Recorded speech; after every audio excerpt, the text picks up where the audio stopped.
Hello everyone. Today I'm going to start with a new concept which is very important for your syllabus, that is data structures. Let us see what all the topics you are going to learn under this concept. Introduction, classification, arrays, stacks, queues, linked list, and a non-linear data structure.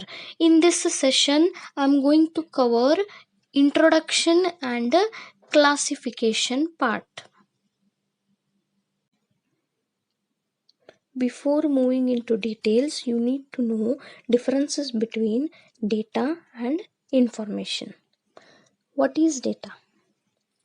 Data is a collection of raw facts and figures which is unprocessed, such as alphabets, numbers, symbols, etc. See, data will not be having any meaning. Why? Because it's an unprocessed item. It's a raw material. It's like a raw material.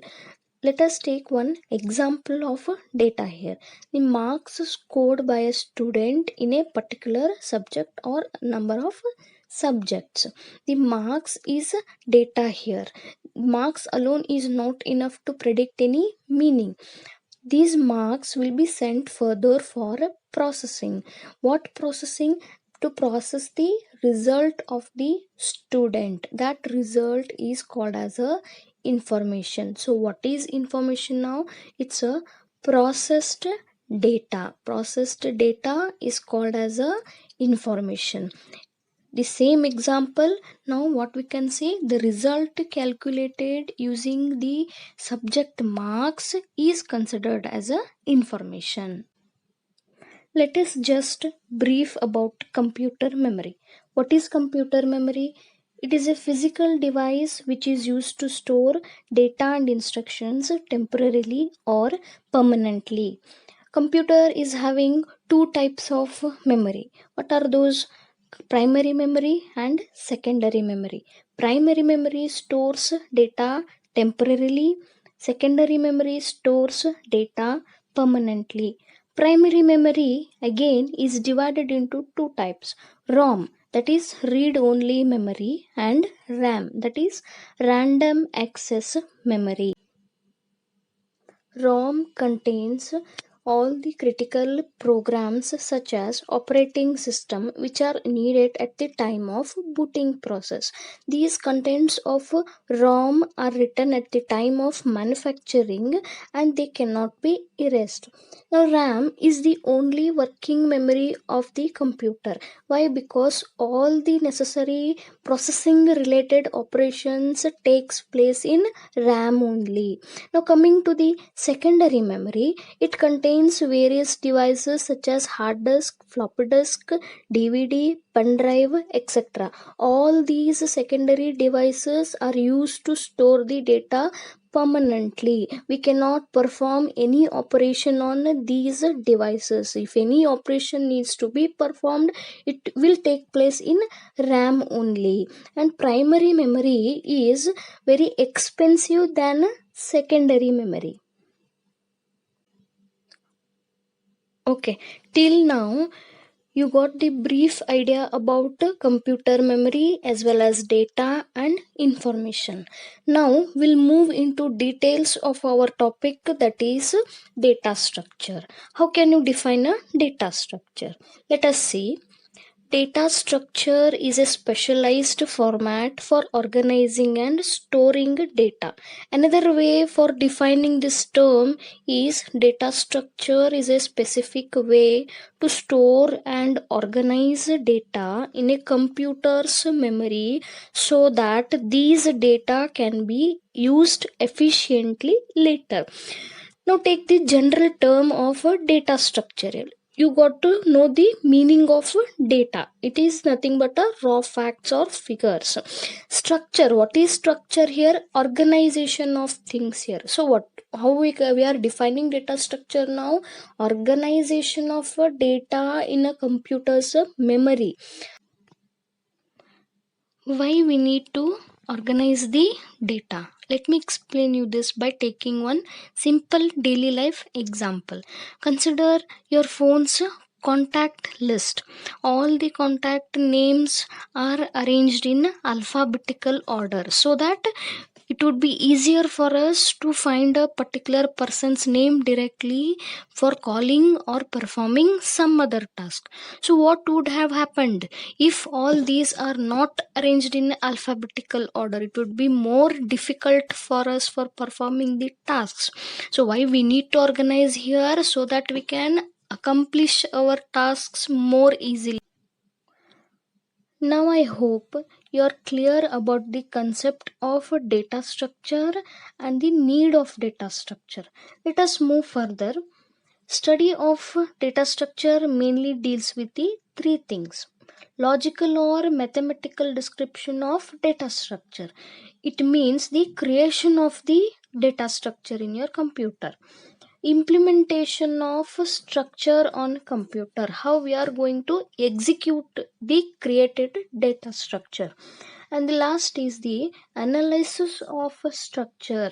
It means how much time it is going to take to accomplish our task. Now I'm using the word data structure here. See, remember, please remember, data structure is not a programming language. It's just a method to organize our data. So how we are going to make use of data structure here? By implementing it with one of the available programming languages. This chapter is going to mainly deal with the two things, that is description of the data structure and implementation of the data structure. So as I said, data structure is the organization of the data. So how the data is organized in memory, it depends on types of data structure. Data structure is mainly divided into two types. What are those? Primitive data structure and non-primitive data structure. Again, primitive data structure are divided into integer, float, character, boolean, and even pointers. Non-primitive data structure are again divided into two types: linear data structure, non-linear data structure. Linear data structure is again divided into arrays, linked list, stack, queue. Non-linear data structure is divided into two, that is trees and graphs. So in this chapter we are going to learn in detail about the non-primitive data structures. So first, let us just see about primitive data structures. What are primitive data structures? These are directly operated by machine level instructions. You guys already learned about these data structures in first year. These are integers, float, character, double, and pointer. Integer, it holds only whole numbers. Both negative and positive numbers are allowed, and the memory space of integer numbers will be 2 bytes. Float holds the fractional numbers and the memory space is 4 bytes, and double holds fractional numbers. It is extension of floating point numbers, and the memory space is 8 bytes. Pointer, it's a variable, it stores the address of another variable. You will be having a separate chapter for your syllabus about these pointers. There are some operations which can be performed on primitive data structures. Now let us see which are those operations. Create. This operation is used to create a new data structure. How we can create a new primitive data structure here? See the example, int a. Here a variable a has been declared of data type integer. Next operation is destroy. This operation is used to destroy or remove the data structure from the memory space. Whenever a new data structure has been created, some amount of memory space will be reserved. The amount of memory space depends on the data type which has been used while declaration. So after all the necessary calculations, the reserved memory space should be freed. This destroy operation is automatically performed by the compiler. Why? Because the amount of memory space of primitive data structures is always fixed. Next operation is the select operation. This is used to access the data within the data structure. Accessing the data means making use of the data which is stored inside the data structure, such as to display the value of the variable or making use of the variable in some other calculations. And the last operation is the update operation. This is used to change the data inside the data structure. See the example here. Int a is equal to 2, a is equal to 4, a is equal to 8. The same variable is initialized 3 times. At first with 2, and then 4, and then with 8. Whenever we perform this operation, the old value will be overwritten by the new value. Now we will see the second main type of data structures, that is non-primitive data structures. These are very complex data structures and these are derived from primitive data structures. These are very complex because they hold a set of data items rather than a single item. Again, non-primitive data structures are divided into two types, that is linear and non-linear data structures. In linear data structures, all the elements are arranged in a linear form, that is one after another. Examples of linear data structures are stack, queue, linked list, and arrays. In a non-linear data structure, elements are not arranged in a linear form. Examples are trees and graphs. Now we will see some of the operations which can be performed on linear data structures.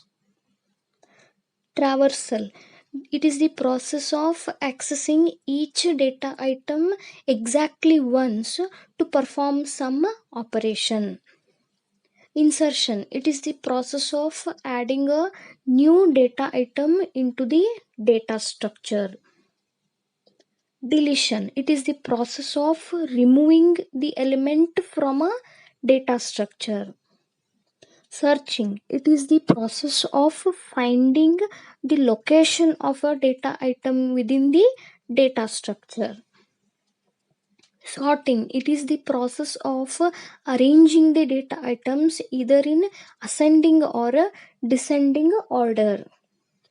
Merging. It is the process of combining the data items of two data structures to form a new single data structure.